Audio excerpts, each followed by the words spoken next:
Okay, so this is what I love about Stephanie. Welcome here. If you are watching this recording, nothing like jumping into new ventures with your business besties. And Stephanie is one of mine.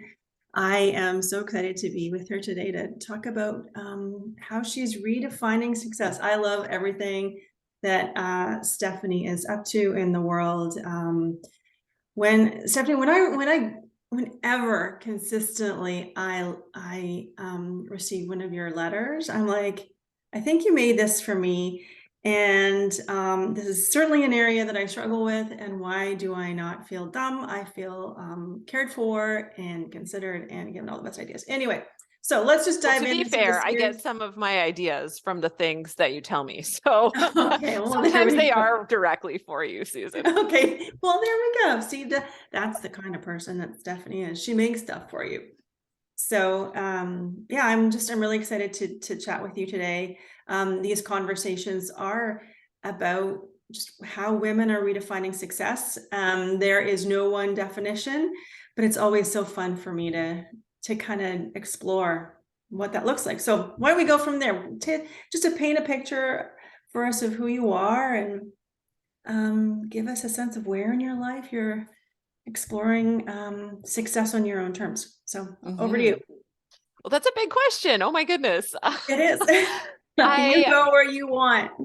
I mean, so well, maybe in describing who I am, like I have tried to build my life uh like so out of convention, but like in a way that I knew would serve me. So I chose my career, which is coaching, based on the fact that I could travel with it anywhere. I can work remotely. I can make my own schedule. And it was something that I could be fulfilled at and thrive and like just really sink into becoming a master at it. So Mhm. there's kind of like that part of success for me. Mhm. Um, my location that I've chosen to live. I Mhm. live on the side of a ski hill in like a ski biking tiny town north of Ottawa in Quebec. And my partner and I moved here because we thought it would sort of seem like a foreign country to live somewhere that Oh, was how fun. French, Yeah. but still in Canada and close to family.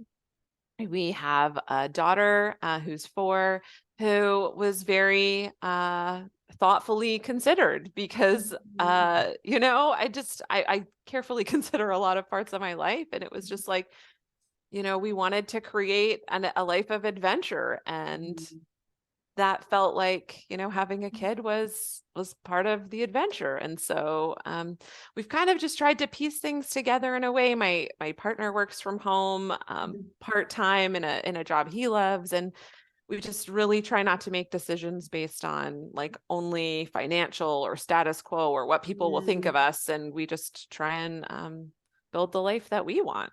Mm. Oh, There you okay. go. Conversation over, Susan. Yeah. Okay, great. Nice. That's Thanks. it. Yep, that's it.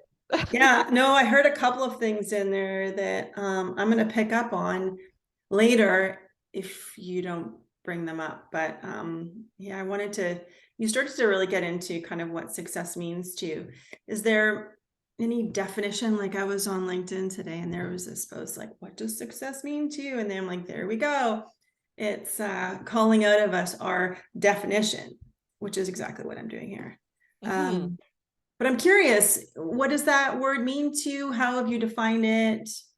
Um, I try not to use it very much, mm, truthfully, certainly yeah. not in my articles or my marketing, because it is so it can be a really overused word, right? Like like people have so much baggage when they think of the word success. They think of Yes. like what their parents wanted them to be or how much money they make or Mhm. like those status symbols, and I really don't buy into that. Mhm. um and I don't even know if my parents know what a coach does or is. So I don't think Yeah, I'm quite, fair. but I make them proud anyways.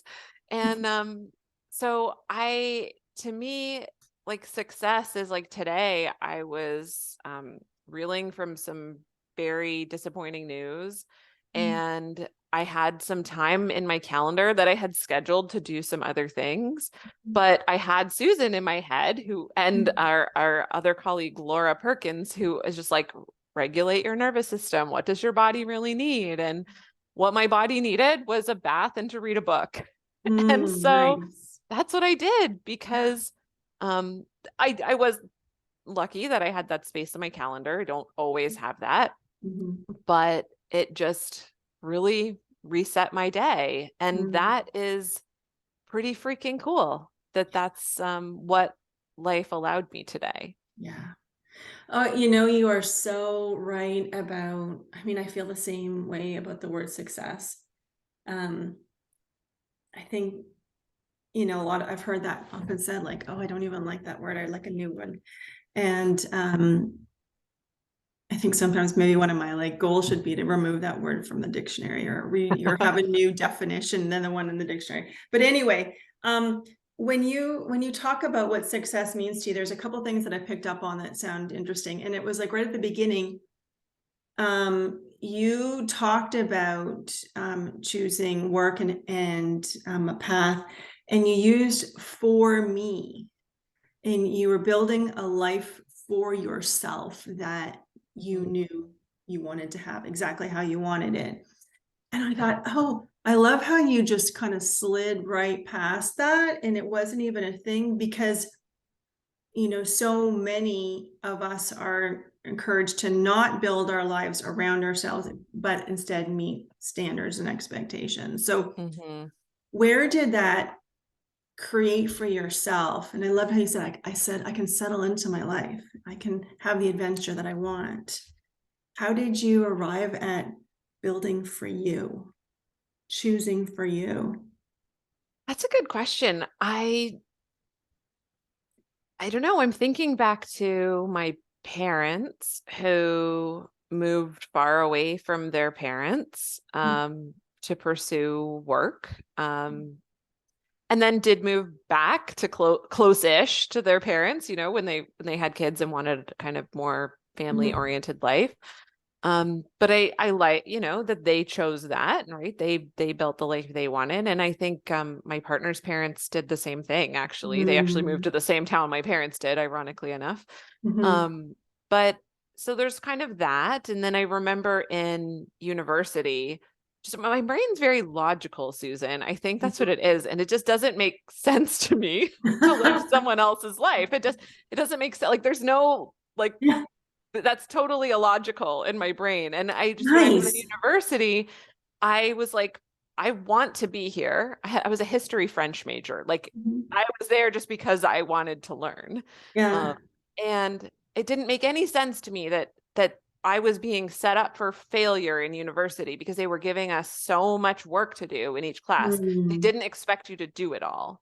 Now I realized that there's a life lesson in itself there, but I was like, well, this doesn't make any sense. So I went part-time. I started doing school part-time and I did it in the summer and all year. And then I Mhm. worked. So I had Mhm. no debt and I could actually do all the readings, like learn the Mhm. stuff in my class. I didn't retain any of it though. Like to be Mhm. clear, it was futile, but like that like logic of like, well, that doesn't make any sense. I'm just going to do it in a way that works for me. Huh. And, you know, I didn't have to find a summer job every year. I just had the same job the whole time I worked at a flower shop. It was Mm. delightful. So those kinds of things just, I don't know, it's kind of logical for me. And then Mm. I moved to Australia. That was more just like an adventure I had always dreamed of. Mhm. Mhm. So there was no logic in that, I suppose. But Right.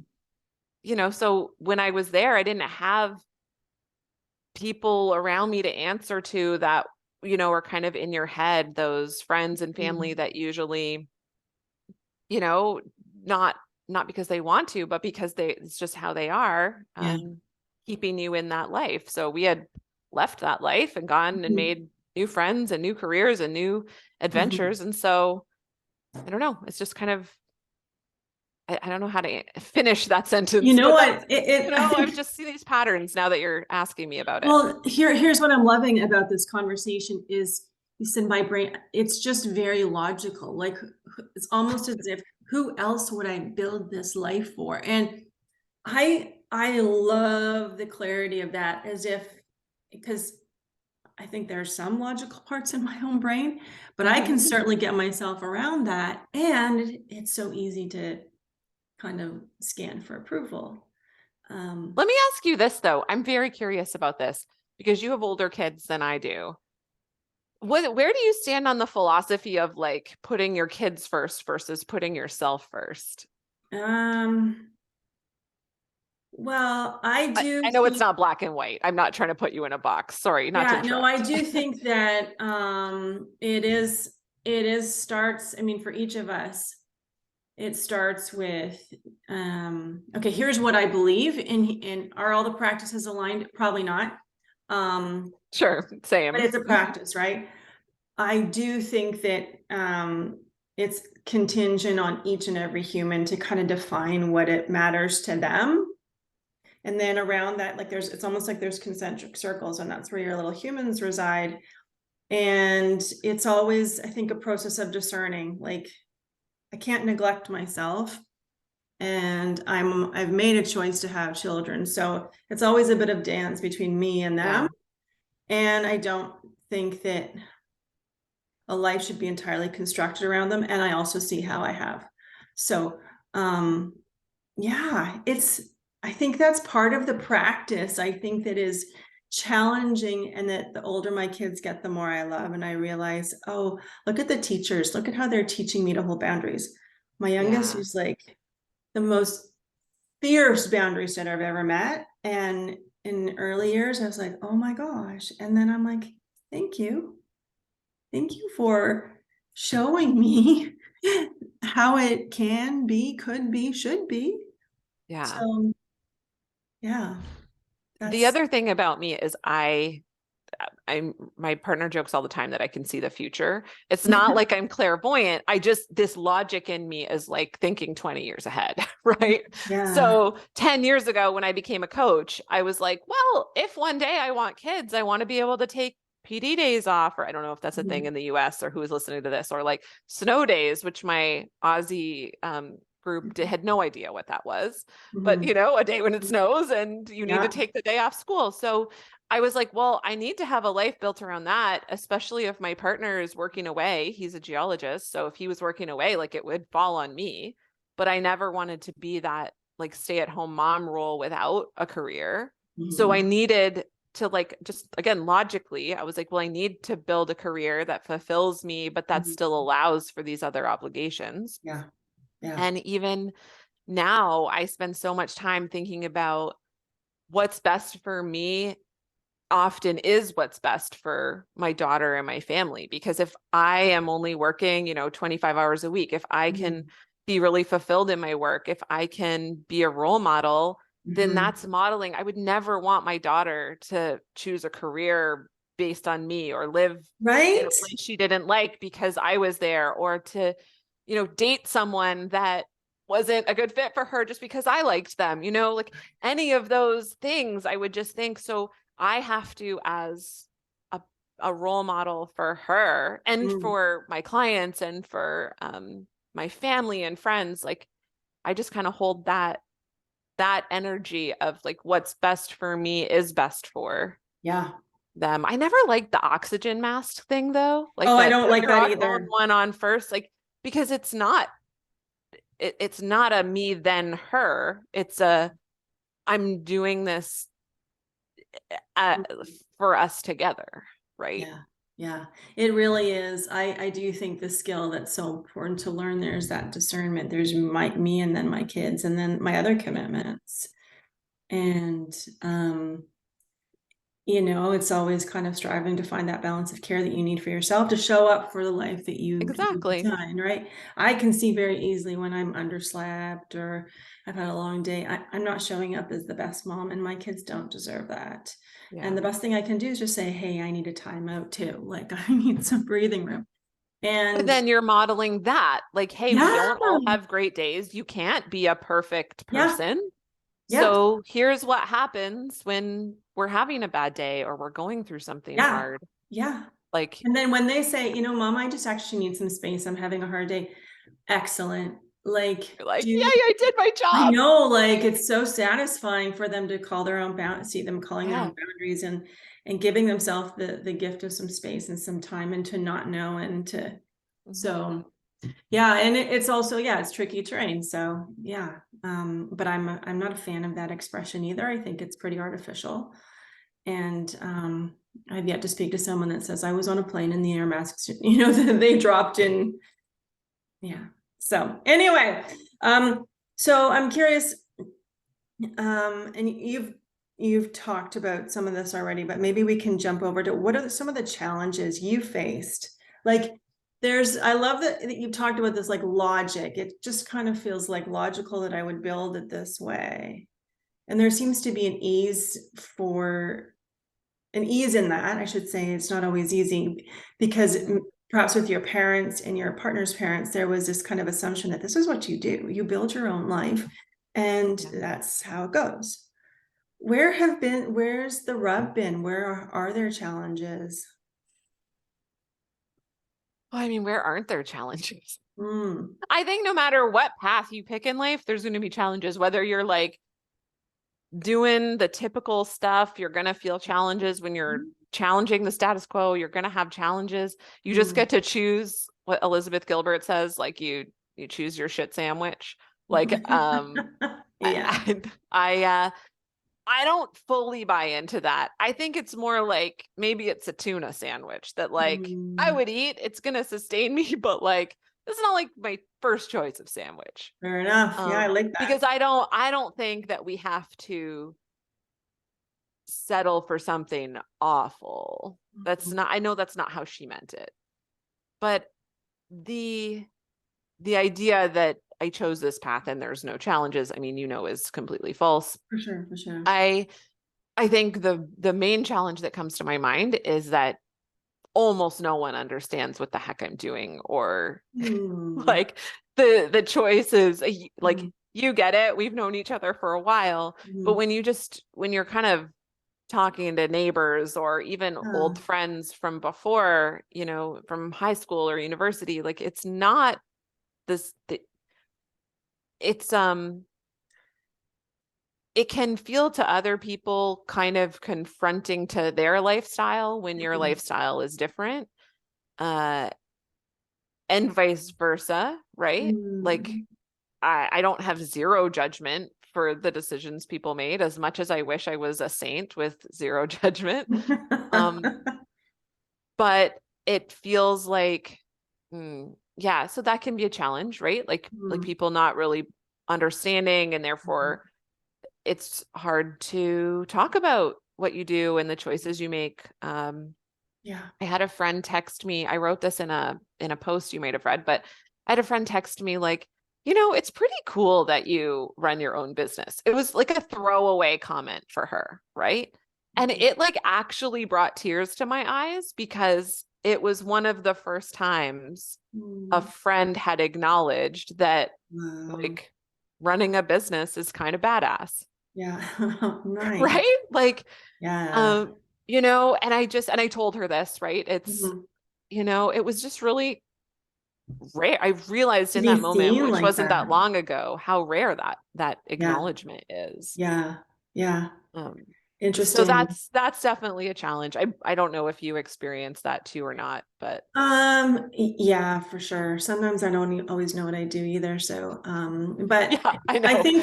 I think what's interesting in listening to you is that, in terms of building your life, you're not looking for affirmation or like people saying, hey, good job building the life that we expect you should build. And it doesn't mean that you're disconnected from people, we all kind of want to show up and be heard and seen and considered in the work that we do. And yeah, there can be a certain like loneliness to it. I had growing up experiences that were super unusual. So that's one place where I feel like, oh, people say, oh, that's what was that like? Well, how do you talk to somebody about what it was like to be a teenager in India when you were, like it's not a one-liner. So no. it's, I get that part of it. Like you Yeah. build your life and people like, oh, that's nice.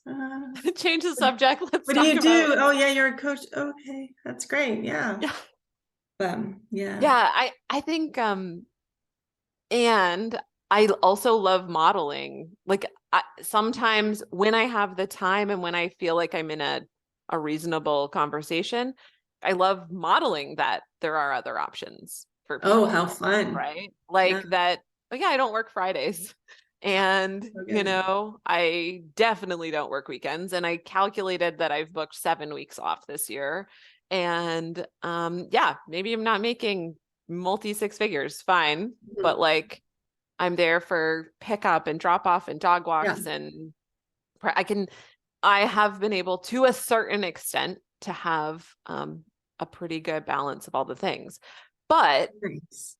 that also isn't without its challenges. Like I'm Mhm. constantly moving stuff around in my calendar. Like that's just how my brain works. I'm like, okay, this goes here and that goes there, and I need this much time for this, and then who's doing this, and okay, like what are we having for dinner, and that needs to put in, because there's all the home stuff that I'm managing Yeah. as well, right? Mhm. We're managing, daycare situations, and like, is this weighing this option and that option and this option and that option? And well, I could be home. I could be with her these days. So maybe we only need 3 days, and like all Mhm. those sacrifices of, because there is flexibility, Yeah. there's so many more choices to make, Yeah. Yeah. right? As opposed to like, well, Mm. I got my 2 weeks of vacation. I'm nine Yeah. to five. There's my commute. Yeah. Like, Yeah. Yeah. It brings a different kind of that complexity and flexibility bring mhm, a different kind of challenge. which I Um, wouldn't trade for anything. for sure. It's worth it to me. But there's, Yeah. and Well, I you mean, sound and very then, calibrated to what you do want out of this life, right. which I think gives us the energy and the capacity sometimes to meet the parts of our life that are a little trickier. I don't know. Hmm. Can I ask you, I know that one of the things that I appreciate about the work you do is, support women with their self-belief. And I think that's just such a necessary, it's not one skill, it's a bucket of skills. There's some complexity to it. And I'm curious, is that at all related to your own story?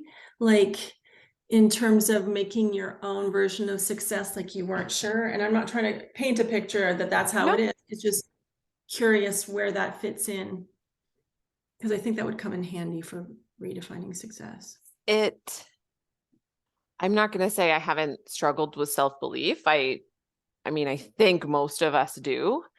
The reason that I um, went down that path in my work is because for 7 years prior to that certification I got, I was helping people, but there were just a certain group of people that would come to call after call after call after call. And no Mm, matter what I did from a coaching perspective mm, of like, how can we reframe this? How can we break it down into chunks? How can we set your life up so that this could happen? yeah, What yeah. are, what are your beliefs about this? Like, I might not have gotten so much into beliefs, but like to a certain extent, Mm, um, it just wasn't sticking. I would have these wonderfully, amazingly ambitious human beings in front of me who were up to really cool things in the world. And I felt like I was failing them as a coach, mm, because how can you coach someone for months and have them still be stuck in the same place? mhm. And I was being told, like, well, some people just aren't coachable and this and that, like horrible Ooh. things that I'm looking at this human in front of me going, like, they're coachable. They're doing their very best.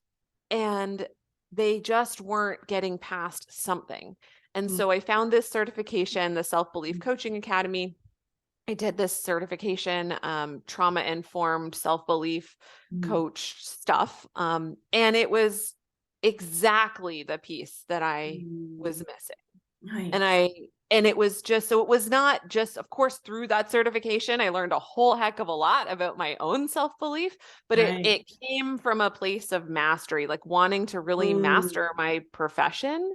Nice. and feeling like there was this gap that no one was talking about. And people were just telling me, but you're a great coach. Like it must be the client's fault. And I'm like, Mm, well, yes, I mean, they're going and not doing this. So technically, if we look at the mhm, chain of events, they're not doing it, fine. But like, how am I not able to help them move yeah, past this?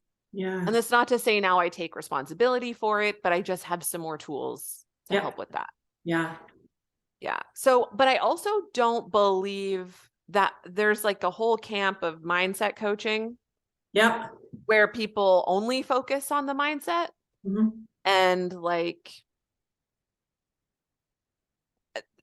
I don't know how to give so many caveats to this because there are great coaches that focus only on mindset. And it's not my approach at all. yeah, I look at the whole human yeah, experience, like what's happening in their life. And there may be mhm, so many reasons that that person isn't moving ahead. And it's not just their beliefs, it's not just their internal mhm, thoughts, right? mhm, Like we need mhm, to look at the other circumstances of their life. mhm, So I take it very seriously that we don't just do one or the other. yeah, It's yeah, like what is presenting in front of me and what is yeah, best for that person. yeah, yeah. I share so many of your views. I personally too, as a coach, need a toolkit with an depth and breadth for the work that I'm in.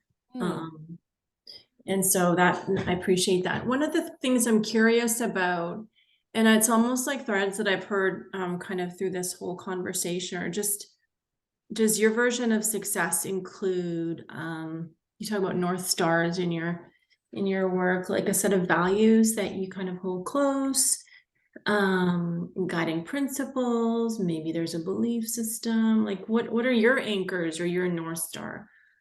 Yeah. Uh well, I've talked about mastery. That's definitely one of them. Mm, It's a thread through mhm, so much. And I mhm, try not to confuse mastery with perfectionism.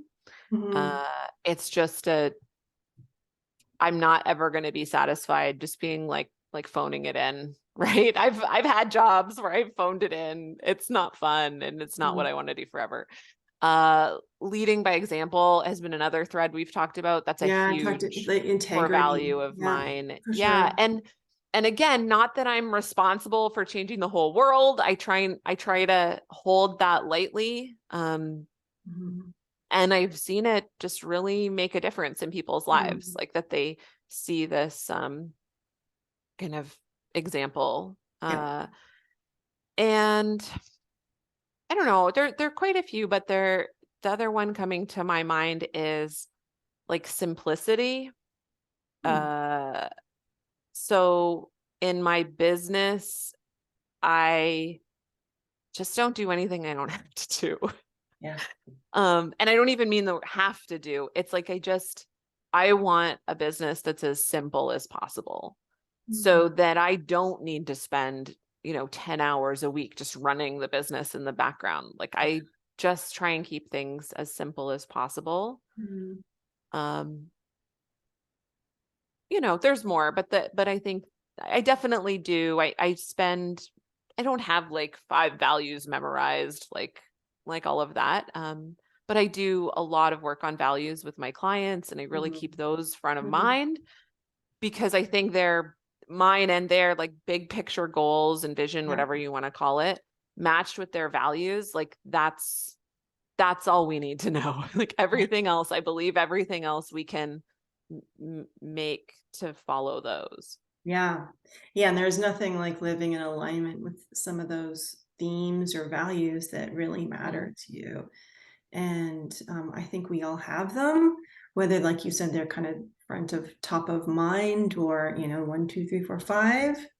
I can hear like the integrity that you bring, like you talk about the mastery, like Mhm. um, wanting to do right by your clients and really getting to understand the uniqueness of people and what the challenges are and how to best support them and owning your part of it, and the intentionality, like being mindful with your daughter and you want to have a life of adventure and 4-day work week, that there's some things that you're just really clear will be in place for you. And I Mhm. love that. I feel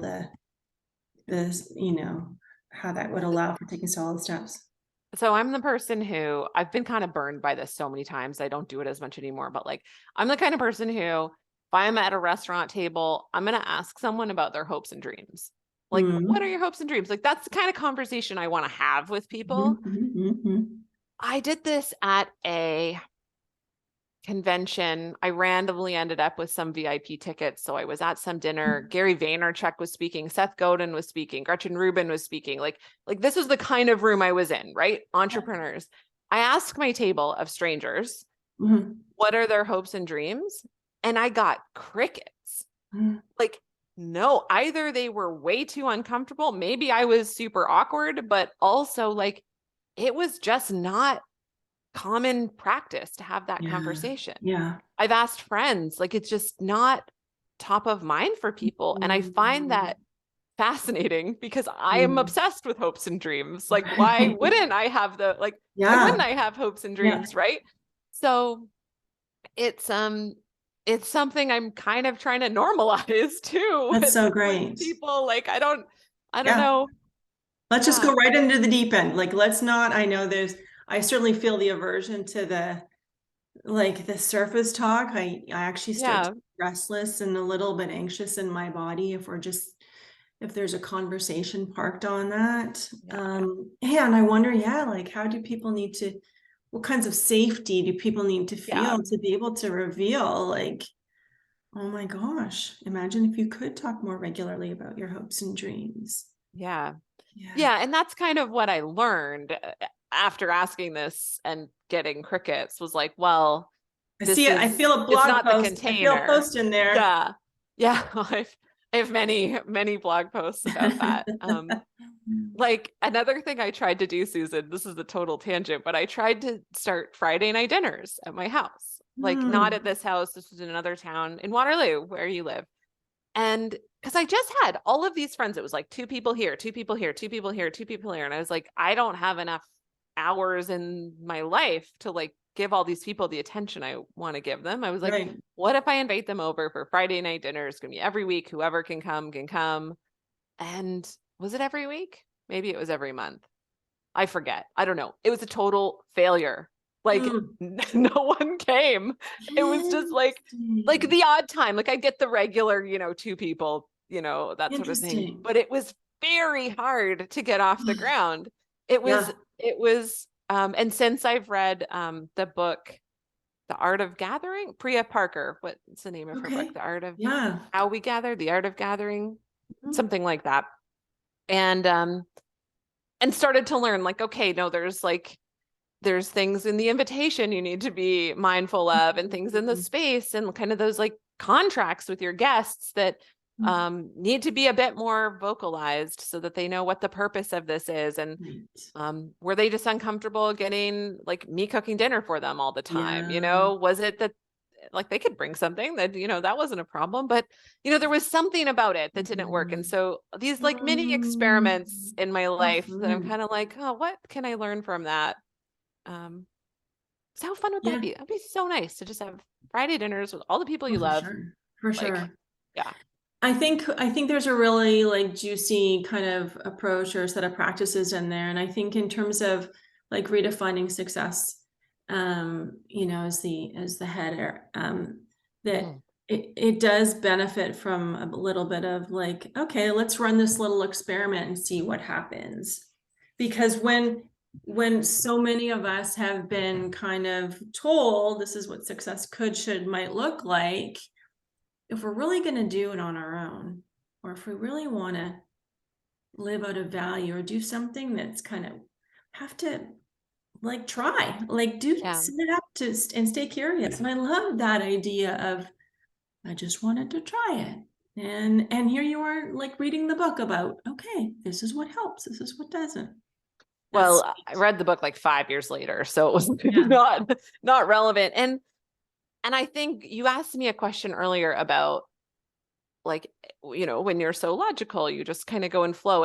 And I don't know if you even asked a question or not, but the question I heard in my head was like, what's the downside of that? Yeah. which you didn't ask, but that's what I was playing in my head at the Yeah. time. And it was like, it can be really easy to see like, well, this is obviously the right way to do it. Like, why doesn't everybody see that this is the way to do it? But obviously, like I had many friends who didn't think that the Friday night dinners was the right, you know, it Mm. didn't work for them. But to me, I was like, well, this is super logical. Why isn't everyone Yeah, like this is a beating meal. down It's my free. door? Like, You're just gonna come and you're gonna meet some really interesting yeah, people and you'll go with home great people, like, why don't you want to do this? So it's like some of the that's, downside to the I logic. have some blind spots of like, I don't see how anyone could do it differently, you know? That's awesome. So Yeah, I'm very much learning that. my approach would be like, just come and it's just going to all work out, and it's going to be so flexible that why wouldn't people come, because everyone's way is going to be fun. And meanwhile, like the structure loving people in my life are like, that's just chaos and stress. Yep. There's no way I'd come anywhere near that. Okay. Yep. That's good. Stephanie. Okay. Well, maybe just as we kind of draw this conversation to a close, I'm curious, having been on this journey and kind of this life design and these practices and your values, what wisdom, negative wisdom or encouragement would you offer to other women on the journey, and why this matters anyway to do this? This is kind of like your advice and my advice mixed together, maybe. Not that I Okay. want to put words in your mouth, but I think when someone is given the space to discover what it is they really want, they know they can figure it out.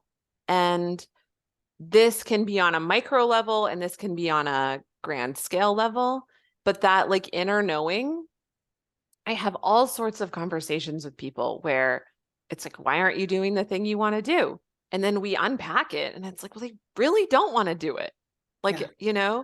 and so what does it look like in a way that you do want to do it? And then Mm. how does that get exciting? And then all of a sudden they're like taking all these actions, right? I just had a conversation with someone who was like, oh, I need help getting this webinar off the ground. And she was like, so heavy about it. And just like really, she was using all the shoulds and have tos. And so Yeah. told me this, and this was what they told me. And then in the end, she's like, kind of just want to have like a coffee chat where people show up and I talk to them. Mhm. And so I gave her permission. This is kind of my thing, is like permission to do business on your own terms. Yeah. And she's like, wow, I hadn't thought that I could do it that way. Mhm. And now she's like executed it all. Like I don't like the word execute, but Yeah. she's But like she's made it all happen. she's made it all happen and it's ready to go. Mm. Like she wouldn't have been nearly this close to something she didn't want in the first place. Mm. So that's a very like businessy example, but I think the same can be true in so many areas of our Yeah. life. So if you're not finding that permission like around you and there's like some sort of discontent, like I think it's worth listening to that discontent, right? And redefining what it is you want. And I'm not saying it's going to be easy and that you won't disappoint other people, and like it could be a tough path to choose what is niggling inside of you that you really want.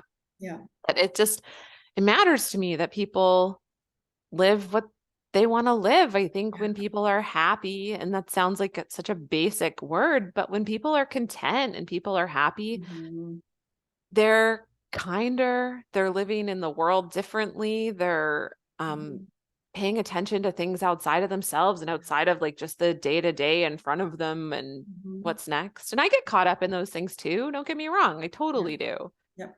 But it feels like it matters to me that they can be happy, and then their kids and they're leading by example and the people around them get happier. And that, I don't know, it's not a tangible thing, but it feels like it really matters. Yeah, there's so many little nuggets in there. I'm like, that, yes, that. One thing that really sparked for me is like, listen to the discontent. And, my younger self, oh my gosh, what I've had to do to learn to listen to my own discontent, that is hard enough. But oh my gosh, there's so much I've learned from that. Yeah. Like, after you get over the shame of being discontented in your life, where let's all be grateful, like we have so much to be grateful for. After we have the courage to listen to our own discontent, it can be such a source of wisdom as to what we don't want in our lives, Mhm. and help us get closer to what we really do want. So that is, Well, just some examples. Like I was trying to figure out like what on earth are we going to do for summer childcare, right? And I'm looking like, okay, we need all this childcare, and my partner says to me, he's like, well, like what do we actually want? This is our potentially the last like stretch of time we have with our daughter home. Like, what if she could just stay home with us this huh, summer? Like, nice. what would that be like? Could we, and so we kind of piece it together. Okay, well, our parents will take her for a little while. We've got a couple summer camps, but like, I'll take some time off. We'll just like, rather than being locked into this thing when we were like all hyped up, we get that urgency of like, well, I have to figure this out right now. Like it's Mhm. February and I need to figure out the summer because all the spots are taken and this and that. And there is an urgency to it because spots do get taken, but he really reminded me to step back, and he's like, well, what do we really want? Yeah, You know, yeah. the other example coming to my mind was just a couple days ago. I had, I was seeing a friend in the morning. We had a little bit of a play date. There was something happening mid-afternoon, and then in the evening I had another commitment. And after the morning one, I was just like, whoa, like I'm very overstimulated right now. Like Mhm. I could go see this person in the middle of the day and we could do that. But instead, my daughter and I, we stayed home, we had a nap, we like ate well, we went for a nice walk, and then we went into our evening just like much better people. Yeah. So just like even listening to that in the moment disconnect can be really hard. You've taught me so much about that, Mhm. honestly. Hmm. And those little moments, but then the bigger trajectory of your life, like look at the discontent there too. Yeah, yeah. Oh, I love this. Oh my goodness, all the things we could talk about. You know what? That feels really, there are so many threads here that we could pull on. Um, but mostly I just feel so, this has been like the most nourishing conversation. Um, and I think what these conversations are so great because they they just create that space of inspiration, like, oh yeah, okay, kind of dig up those values again. Which one? Or oh yeah, I'd like to have Fridays off, or whatever. Just gives you ideas and Yeah. inspiration for how you could do it your own way. Um, and it's logical. I think that's what I'm going to have to name this. See, Yeah. design it for yourself. It's just logical. Where can people find you? And yeah, and connect with you, and what's alive in your work, and that people can connect to. So my website is under reconstruction. So right now you will see the more old version of me, but Mhm, the mhm. hopefully in, mid-May, my new like neon redesigned website will be up, Da, which I'm da, da, very excited da. about. Yeah. But probably I don't know, my favorite place for people to hang out with me is on my, my email list, Mhm. which you can find at stephaniewasylyk.com/field notes. Okay. They're like my adventure field notes, we write them in Yay. the book as Yeah. life is going on. They are so good. They're so good. I love them. Well, thank you. I really take inspiration like really directly from what clients are telling me, what Mhm, colleagues are telling me they're going through. So mhm. like some I have planned coming up. I'll be, the next one will be about my coaching approach, but the next one after that, I think might be like workflows in Asana. People have asked me about that. And then the one after that, I'm thinking, I'm probably going to do something. Don't hold me to this. We'll see. Sometimes inspiration takes a little longer, but I'd really like to do one about the shoulds and have tos. Mhm. I'm getting just what we were kind of talking about, like following where's the disconnect, where Yeah. discontent, where are Yeah. we using Yeah. should a Yeah. lot, versus like, want to, and those. Mhm. So I want to Mhm. write something about that. It's a wide assortment of So good. All of it. permission to do business the way Yeah, we like want if to you do everyone, if you business. guys want more permission, if you want to like have all the structures and systems and support to design the life that you build that actually feel good and not constraining, because secretly you love to have as much flexibility and autonomy as possible. All your work on self-belief and courage. I mean, every single one of your posts, for me, it arrives from a different perspective. And I really, really value that, because when you see things from a different, it's like, oh, I could do it. Oh, of course. Oh, I could do it that way. So, Yeah. Stephanie's field notes are really, Yeah, well and worth. I don't believe there's like one right way to do things. So I try and give people like a variety of Yeah, choice. perspectives. Yeah, It's you're my super honoring. perspective, but I try and give a variety of perspectives so that You are you super can try honoring. on what works for Yeah. you. Mhm. Yeah, for sure. Okay. Well, we'll post this. They'll be for sure on YouTube. But I will make sure that I have the links for where to find Stephanie, and sign up for those field notes. And thank you so, so much for joining me today. My pleasure. I'm glad we get to hear a bit about you too on these. Yeah, I love yeah. your I voice. loved how this flowed, just a conversation. So, Thanks for having okay, me. well, take good care, and we will see you soon. Bye. Bye.